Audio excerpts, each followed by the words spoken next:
আসসালামু আলাইকুম। ডক্টর শটে আপনাদের সকলকে স্বাগতম। সঙ্গে আছি আমি রাকিবুল হাসিব রাফিন। জিম্বাবুয়ের বিপক্ষে বাংলাদেশ যে টি-20 সিরিজটি খেলতে যাচ্ছে সেটা বাংলাদেশের জন্য একটা অ্যাসিড টেস্ট। কিছু ক্রিকেটারের জন্য। এই কারণেই বলছি সেখানে যদি ভালো পারফর্ম করেন অবশ্যই তারা বাংলাদেশ বিশ্বকাপ দলের জন্য বা বিশ্বকাপ স্কোয়াডে অবশ্যই ভালোভাবে বিবেচনায় থেকে যাবেন। তবে বাংলাদেশের টি-20 বিশ্বকাপের আগে যে প্রস্তুতির মঞ্চ হিসেবে জিম্বাবুয়েকে ডাকা হয়েছে সেখানে প্রথম ম্যাচের একাদশে কারা থাকছেন এই বিষয় নিয়ে একটু আলোচনা করব। আশা করি আমার সঙ্গেই থাকবেন। প্রথম ম্যাচের বেস্ট 11টা কি হতে চলেছে? অবশ্যই ওপেনিংয়ে থাকছেন লিটন কুমার দাস। লিটন কুমার দাস যদি সুস্থ থাকেন তিনি থাকবেন। এর পাশাপাশি তানজিদ হাসান তামিম থাকছেন। তানজিদ হাসান তামিমকে নিয়ে বাংলাদেশ বেশ বড় একটা স্বপ্ন দেখছেন। কারণ তার রিসেন্ট পারফরম্যান্স, বিপিএল এর পারফরম্যান্স দুটাতেই কিন্তু অসাধারণ ক্রিকেট খেলেছেন। বিশেষ করে চট্টগ্রামের মাটিতে তার পারফরম্যান্স কিন্তু অসাধারণ।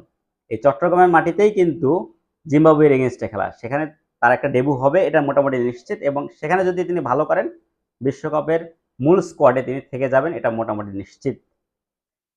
যদি লিটন কুমার দাস না খেলেন তাহলে হয়তোবা ওপেনিংয়ে নাজমুল হোসেন শান্তকে দেখা যাবে। আর যদি লিটন কুমার দাস থেকে যান তাহলে ৩ নম্বরে থাকবেন নাজমুল হোসেন শান্ত। এরপরে তাওহিদ হৃদয়, তারপরে থাকছেন মাহমুদুল্লাহ রিয়াদ, এরপরে জাকির আলী অনিক। এই ৬ জন ব্যাটসম্যান নিয়ে বাংলাদেশ হয়তোবা খেলবে। যদি লিটন কুমার দাস না থাকেন তাহলে সেখানে আফিফ হোসেন ধ্রুব তার একাদশে সুযোগ পাওয়ার সম্ভাবনাটাই সবচাইতে বেশি। এরপরে যারা থাকছেন তারা কিন্তু মাঝারি মানের অলরাউন্ডার। রিশাদ হোসেন, শেখ মাহাদি এবং সাইফুদ্দিন এই ৩ জন থেকে যাবেন। এছাড়া বাকি যে ২ জন সদস্য থাকবেন তারা হলেন তাসকিন এবং শরীফুল। এই ২ ফাস্ট বোলারকে নিয়ে বাংলাদেশ এই বেস্ট 11টা সাজাবে। তার মানে তাসকিন, শরীফুল এবং সাইফুদ্দিন এই ৩ জন ফাস্ট বোলার এবং পাশাপাশি ২ জন স্পিনার রিশাদ এবং শেখ মাহাদি। এই নিয়ে কিন্তু বাংলাদেশ বেস্ট 11টা সাজাবে। তবে সাকিব আল হাসানের এই প্রথম ৩ ম্যাচে না থাকাতে আমার কাছে মনে হয় একটা বড় সুযোগ বা বড় পরীক্ষার একটা মঞ্চ তৈরি হয়েছে। জাকির আলী অনেক এবং মাহমুদুল্লাহ রিয়াদ এই দুজন একাদশের সুযোগ পাবেন এবং তাদের পারফরমেন্সটাও আমরা কিন্তু বেশ ভালোভাবেই নজরে আনতে পারবো। যদিও তারা দুজনই রয়েছেন বিশ্বকাপের বিবেচনায় এবং তারা দুজনই কিন্তু বিশ্বকাপের দলে থেকে যাবেন। তারপরেও তাদের পারফরমেন্স অ্যাটলিস্ট তাদের পারফরমেন্সটা মূল্যায়ন করাটাও আমাদের জন্য সবচাইতে জরুরি। যাই হোক বাংলাদেশ ভালো কিছু করবে এবং চট্টগ্রামের মাটিতে বাংলাদেশ বড় রান করবে।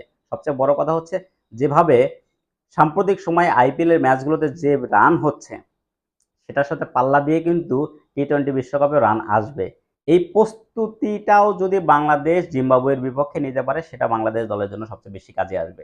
যাই হোক প্রত্যাশা থাকলো বাংলাদেশের ব্যাটাররা অ্যাটলিস্ট ব্যাটাররা যেন ডমিনেট করতে পারে এবং তাদের সেরা পারফরমেন্সটা যেন জিম্বাবুয়ের বিপক্ষে শো করতে পারে। এই মুহূর্তে কিন্তু জিম্বাবুয়ে বেশ শক্তিশালী দল। তাদের বিপক্ষে যদি বাংলাদেশ ডমিনেট করে জয়লাভ করে সেই কনফিডেন্টটা বিশ্বকাপের জন্য বেশ ভালোভাবে কাজে দিবে। প্রত্যাশা এবং ভালোবাসা এবং দোয়া সবই রইল বাংলাদেশ দলের জন্য ভালো কিছু ফলাফল বয়ে নিয়ে আসবে এই প্রত্যাশায় আজকের মতো বিদায় নিচ্ছি। আল্লাহ হাফেজ।